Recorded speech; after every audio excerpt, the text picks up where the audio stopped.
there's a surgeon that I follow, and he does amazing facelifts and liposuction. And one of the things he teaches his clients is when he is doing liposuction, he says, now I'm going to go in here and I'm going to remove the fat that's in here. And once I'm done, your job as the patient is to make sure that nothing deposits back into that spot.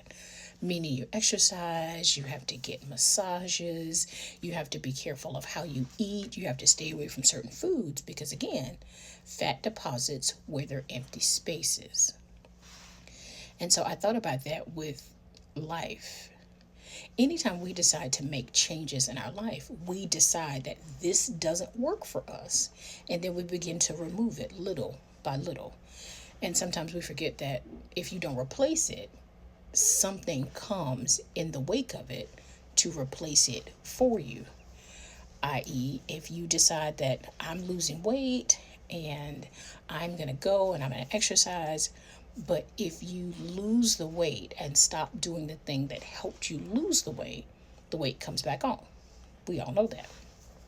So think about how we are all beginning to awake in this society. We are beginning to awake to just atrocities in life, how we treat people, how we raise our children, how we care for our aging parents, how we deal with our mental health, even how we apply for jobs and go to do regular everyday things. We look at it differently because we want to evolve and be better. And I thought about how many times I've done something and the reverse happened. I started a weight loss journey and I stopped exercising because I got tired. Guess what? Weight came back.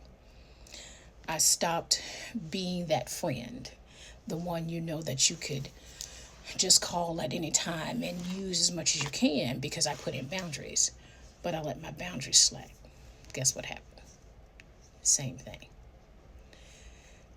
I mention that because even in this part of the world, we are all facing some very difficult issues.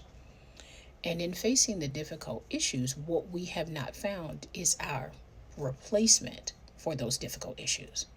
I went online yesterday and I looked up, give me good news in 2026. Do you know how hard it was to find good news on the internet in 2026? So here's my challenge for removing the negative and bringing in some of the positive. I had to go back to reading. I had to go back to doing things where I could use my imagination and my mind to start to see the world differently.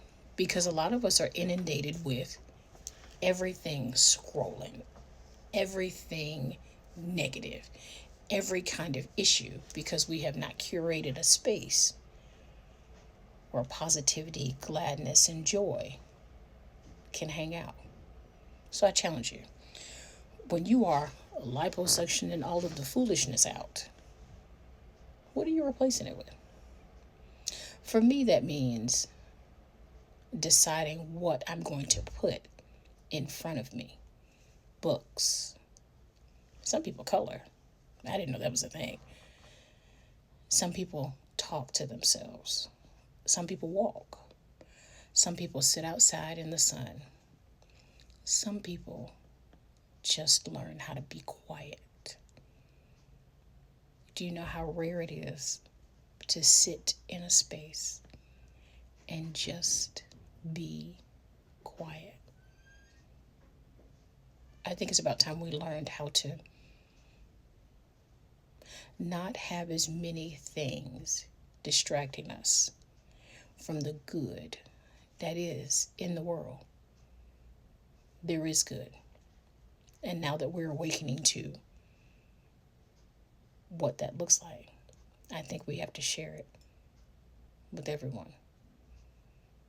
Because at the end of the day, the only thing that doesn't fail,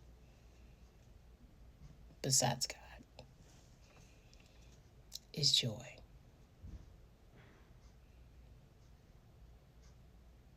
I'm just saying.